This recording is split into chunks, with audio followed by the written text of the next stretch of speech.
All right, let's bring in meteorologist Cedric Haynes. Cedric, you were talking a little bit earlier this evening that the trajectory, the path of Milton will kind of determine how bad this impact will be. Yeah, and this is very rare, this track that this storm is taking. In fact, the only time we've seen this type of a track that's been similar, you have to go back to the 1800s, twice in the 1800s. Since then, haven't seen this track. So anybody alive today has not seen a track like this, where this storm comes in from the south and west, pulling in all of that storm surge and water coming in from the Gulf of Mexico and aiming it on the west coast of Florida. So we've got a front to the north. That's going to keep this thing from moving due north, and that's why it's moving straight towards the Florida area right now. Still a Category 5, but it has shown a little bit of weakening this evening here. It winds down from 165 to 160 with the latest update, but it's also picking up speed. It's now moving off to the northeast at 12. It's less than 400 miles away from the southwest coast of Florida there, and on this trajectory will likely be making landfall sometime as you get towards late tomorrow evening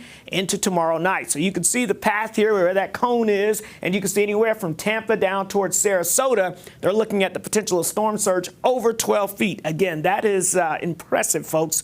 That's just a wall of water. That's not including the flooding rainfall that they could see with this system as well. And notice the new change here in the forecast tonight. Now expecting this thing to still be a Category 4 hurricane as it makes landfall. Not good. And notice it'll move across the state of Florida, but still will be a hurricane as it moves basically right over Orlando, so Thursday morning. So this is going to cause a lot of wall of water that's going to push onshore on the west coast, but the winds could likely extend further inland across the east coast of Florida as well. In fact, areas shaded in the purple, that's where we could see winds anywhere between 75 to 100 miles per hour. And this magenta shaded color here from St. Petersburg up towards Daytona Beach, we're talking wind speeds over 120 miles per hour. So yeah, that is going to be a disaster in the making, folks, as we go into the next 24 hours. Off along the east coast, that's where all the cooler air is. That means we're stuck in this warm air mass here off towards the west, and that ridge is going to stay in place across the region in the coming days. High temperatures today, again, 10 to 15 degrees above where they should be for this time of the year,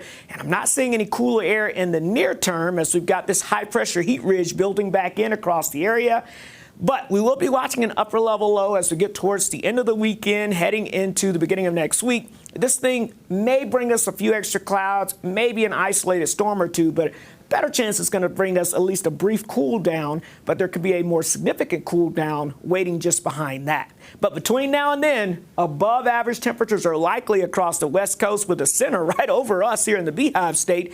And it looks to remain pretty much on the dry side. Slight chance of a shower or two Sunday into Monday. Wetter conditions off across the northwest. That could be the signs of a beginning of a pattern change, but that's going to be closer towards the 20th of October for us. All right, look at these higher current temperatures right now, cooling off nicely now that the sun has set. We've dropped quite a few degrees. We'll head down into the 40s and 50s across most of the state by tomorrow morning. Hey, Black Desert, you're heading down there, getting ready for the big PGA Tour. Look at this tomorrow, starting off in the 60s and the 80s by lunchtime, but it's going to be warm, mid-90s by the afternoon hours. So yeah, even though you know it's October, you're thinking, hey, golfing in October, it's going to be nice, cool, and comfortable. Not going to be the case there. So get ready for those warm temperatures in the 90s during the tour, but at least it'll be dry. Watch that front, above average temperatures as well. Slight chance of a shower, a little cooler next week. That's a good thing. As long as it's dry, yes. Don't have to deal with any type of condition. No lightning delays. No lightning delays, no big wind. This will be hot. I like that.